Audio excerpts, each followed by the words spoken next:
Hey, pal. You can't sleep here.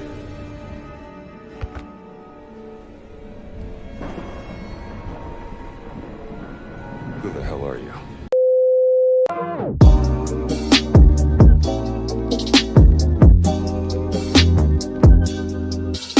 Welcome back to another episode. I'm your nerdy bearded buddy, and today we are looking at Indiana Jones and the Great Circle on the PS5. As of today, right now, Indiana Jones is available on PS5 and is making its debut today. Just to be clear, I did receive a copy of this game for free to review, so keep that in mind, but this is still going to be an honest review and my honest thoughts. Just want to say thank you to both Bethesda and Machine Games for sending me this game for free for review.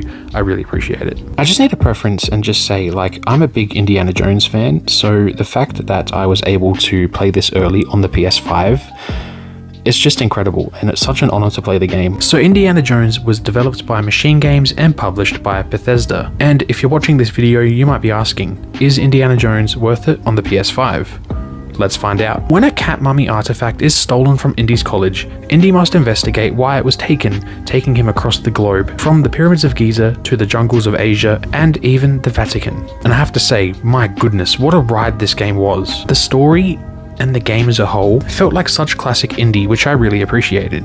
It felt like I was playing through another indie movie, and at that, it feels like a natural extension alongside the films. In terms of timeline and where this fits, this game takes place between the events of Raiders of the Lost Ark and The Last Crusade. Speaking of films, there is so much here for the movie fans, from Easter eggs to full-on scenes from the films that have been lovingly recreated. It is truly special, and you can tell the devs really care for this IP and this project and this game. This is a very linear game, but there are some open map sections where you can explore freely, such as places like the Vatican near the beginning of the game, just like as an example. And here you can explore and find secrets, or have a look at side missions, or find collectibles. These side missions and things like that, they really add more lore and depth to characters and the overarching story.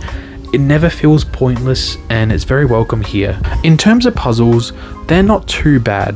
They're interesting, they're not the hardest, but they're not super easy either. They're pretty moderate. I did love using Indy's camera to help with hints or extra information about artifacts or puzzles. I thought it was really neat when walking as Indy, you could take your map out to see where you are while you're walking around. This felt way more natural than pausing continuously just to open the map. Now you can see that Indy is still modelled after Harrison Ford, but he is in fact voiced by Troy Baker. Oh my lord, Troy Baker nailed it. Troy Baker does such a phenomenal job doing a Harrison Ford voice, from his deep, smooth talking to speech patterns even that I noticed. Troy Baker definitely did his research here. I don't know if he actually did or didn't, but it just feels like he did because he's done it so well. I personally forgot that it wasn't Harrison Ford doing the voice work, and that's a credit to Troy Baker. Give me the whip! Give me the whip! As a matter of fact, the whole cast nails it. Now for what you've been waiting for, the PS5 version. Let me begin by saying I originally played this on the Series X, and it ran smoothly at 60 frames per second and it looked great. On PS5, this is also the case, running smoothly with no dips as far as I can tell in the frame rate, still at 60 frames per second. And it looks stunning with extremely detailed environments, lush green forests, sun rays beaming through the trees, deep mysterious shadows. Every aspect of the game's visuals is absolutely stunning and feels so cinematic. Now, this is just my experience playing on a base PS5. So in theory, playing on a PS5 Pro would be the best way to play the game on consoles. It is reported that the PS5 Pro runs native 4K and has ray tracing, with higher fidelity obviously. What I did love about the PS5 version over the Xbox version is the haptic feedback. With haptic feedback, you can feel everything from tombs crumbling, even to thuds when landing from a jump. It's all very immersive. The addition here of adaptive triggers is also very welcome, again allowing for more immersion. When throwing a punch, cracking your whip, it makes it feel more beefy and weighty, and I loved it. It's a small feature here, but it's a really nice one. So if you have a PS5 and you've been waiting for this game, should you jump in? Definitely. If you've seen the movies, or even if you haven't, there is a lot of entertainment to be had here, and I'd say it's well worth it. Now, this game is in first person for 99% of the game.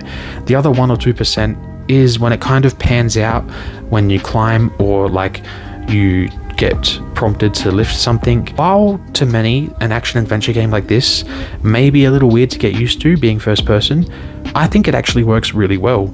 It's like Machine Games knew they could make it work and they nailed it.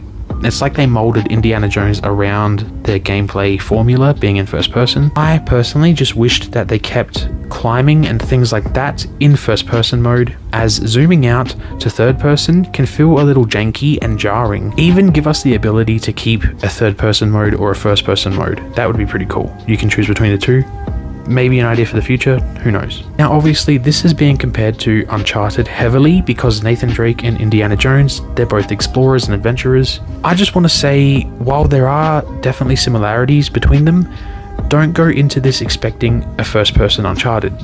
This game encourages you to sneak around first and then use guns in a fight if it's absolutely necessary. Speaking of sneaking, this element of the game is good and works well, but it just felt kind of bare bones. I can't put my finger on it, but the sneaking just didn't feel as developed as it should have been, considering this is like one of the main aspects of the game. But it is satisfying smacking Nazis on the head with whatever you can grab. You can even use the butts and handles of your guns, it'll all do the trick, and I thought this was such a cool touch. Other than that, gameplay is great. It feels fluid. I love just fisticuffing bad guys. I loved the lucky hat revival mechanic that you can unlock, where if you lose health and pretty much die, you can crawl to your hat and pick it up and you get a second chance rather than starting again from your last checkpoint.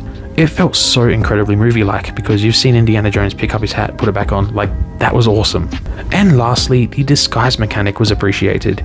How many times in the movies did we see Indiana Jones in a disguise? Well, it's the same here, and in my mind it works kind of the same as like the Hitman games, where certain disguises actually allow you to enter restricted areas and things like that. So to answer your question from the beginning of the video, yes, this game is absolutely worth it on the PS5, and with the PS5 Pro enhancements, this is perhaps the best way to play on consoles. This game is not perfect, but it truly captures the essence of Indiana Jones, which I can get behind. Also, the premium edition on the PS5 comes with a digital art book, and that is really cool to go through and have a look at some of the artwork of the environments and characters. It's really cool if you like that extra kind of stuff. I just want to touch on music because it's really great in this game. While it's not done by John Williams, it's actually done by Gordy Harb. I apologize if I pronounced that wrong. It's based on the work of John Williams, and you can tell it all feels and sounds like the Indiana Jones films, and it's great. Even the humor here is just classic Indiana Jones, classic Harrison Ford. It really fits the game, and I'm here for it. Alright, that is my thoughts and impressions on Indiana Jones and the Great Circle on PS5. Are you picking up Indiana Jones on PS5? Let me know in the comments. What do you think about it if you've played it already? Like and subscribe for more videos, and I'll see you in the next video.